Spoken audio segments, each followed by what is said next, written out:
सबसे पहले आप सबको मेरी प्यार भरी नमस्कार। ओशो जी कहते हैं जो कंसेप्ट ऑफ टाइम है, यानी कि जो समय का कंसेप्ट है, वो आया है वेस्ट से।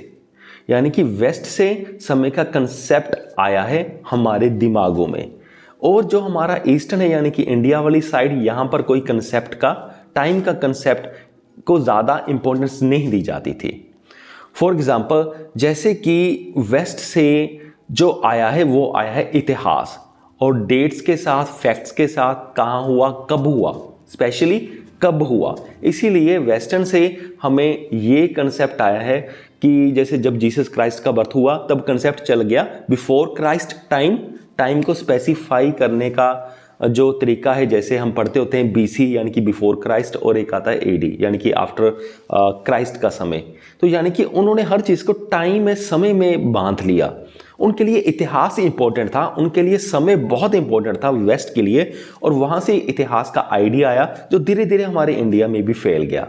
पर हमारे इंडिया में पहले कंसेप्ट ऑफ टाइम नहीं था। हमारे इंडिया में जैसे कि अगर हम कोशिश करें कि लॉर्ड श्री कृष्णा जी का बर्थ कब हुआ, हमें नहीं मिलेगा।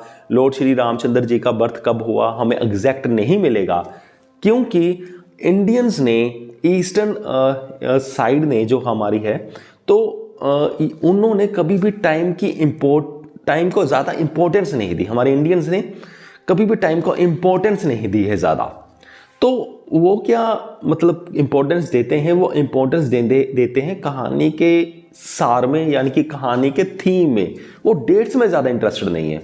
पर जो वेस्ट थे वो डेट्स में ज़्यादा इंटरेस्टेड थे, यानी कि टाइम में ज़्यादा इंटरेस्टेड है। वो ये इंडियंस कुछ ऐसा बिलीव करते थे, इससे क्या ज़्यादा फर्क पड़ता है कि ये बात कब हुई, इससे फर्क पड़ता है कि इस बात से हमें क्या सीखने को मिलता है या क्या हुआ। तो ये दोनों बहुत ही बड़े डिफरेंस है वेस्ट और ईस्ट में।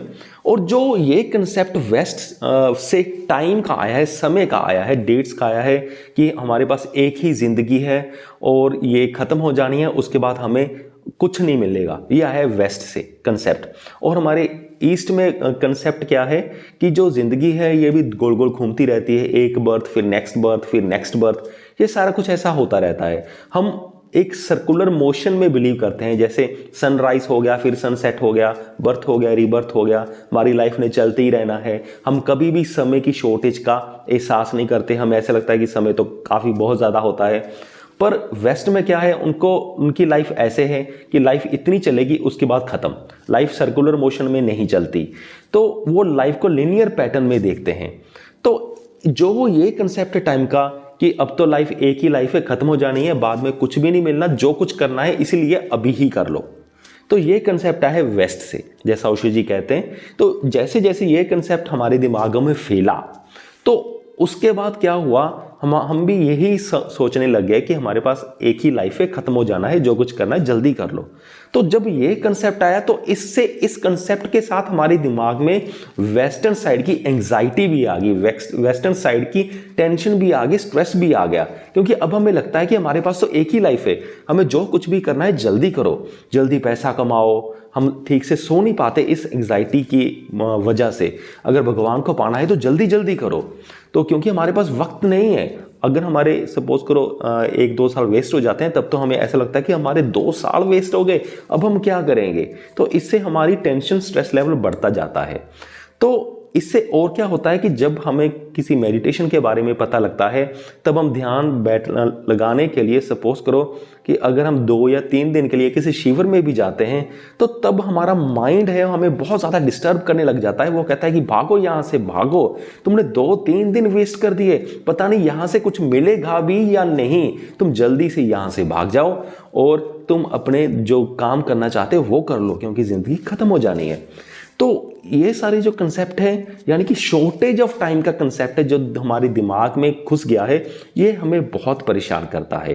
2-3 दिन के लिए शिविर तो छोड़ो, जब हमने 1-2 घंटे मेडिटेशन भी करनी हो, तो अगर हम अपने घर में भी बैठे हो, तो तब भी हमारे दिमाग में ये कंसेप्ट ज़ोर ज़ोर से आते रहते हैं कि क्यों अपना टाइम वेस्ट कर रहे हो, क्यों अपना टाइम वेस्ट कर रहे हो। यानी कि वो हमें हरी करने का कंसेप्ट मिल गया कि हम करते हैं कि जल्दी जल्दी कुछ हो जाए, हमारे पास वक्त थोड़ा है, हम फड़फड़ा रहे हैं। तो यही फड़फड़ाहट हमें टेंशन और एंग्जाइटी पैदा करती है, ऐसा ओशो जी कहते हैं। तो ओशो जी कहते हैं कि हमें इतना जल्दी वाले कंसेप्ट में बिलीव नहीं करना चाहिए। वो कहते हैं कि अगर हमें भगवान के रास्ते में आगे जाना है, अगर जल्दी भी है तब भी स्लो जाओ। तो ओशो जी के कुछ ऐसे कंसेप्ट्स हैं, यानी कि अपने माइंड को स्थिर करो। तो अब मैं अपने आप से ऐड कर रहा हूँ कि ऐसा भी नहीं होता कि आप बिल्कुल लिथार्जिक बन के बैठे रहो, ऐसा भी ओशो जी का मतलब नहीं है मेरे मुताबिक। पर कई बार हमें ऐसा करना पड़ता है, ऐसा हमें करना चाहिए, क्योंकि तब हमारा जो माइंड होता है बैलेंस नहीं होता है और हमारे माइंड में बहुत ज़्यादा शोर चल रहा होता है। और इस स्थिति में अगर हम ज़्यादा जल्दी हरी करेंगे तब हम गलत चीज़ें ही करेंगे। तो सबसे पहला पॉइंट होता है कि हम अपने दिमाग को सही करें, इसका ट्रीटमेंट करें, और ट्रीटमेंट होगा मेडिटेशन से। और जब हमारी मन की अवस्था सही हो जाएगी तो जो फिर हम काम करना चाहते हैं फिर हम वो भी काम सही से कर पाएंगे। तो ये था पूरा मीनिंग। सो मुझे पूरी उम्मीद है कि आप सबको ये वीडियो समझ में आ गया होगा। इस वीडियो के डिस्क्रिप्शन बॉक्स में मैं अच्छे स्पिरिचुअल बुक्स के लिंक्स डाल दूंगा, साथ में कुकू एफएम का नाम और कूपन कोड भी डाल दूंगा, जिसकी मदद से आप सिर्फ 200 रुपये में पूरे साल भर के लिए आप उसमें जो फ्री वाली ऑडियो बुक्स नहीं है तो प्रीमियम, पर वो कूपन कोड अप्लाई करने के बाद, प्रीमियम मेंबरशिप लेने के बाद आपको वो सारी बुक्स आप सुन सकते हो और बहुत ही अच्छा एक्सपीरियंस है, बहुत ही कुछ जानने को और सीखने को मिलेगा। सो यहाँ तक वीडियो देखने के लिए आपका बहुत बहुत धन्यवाद।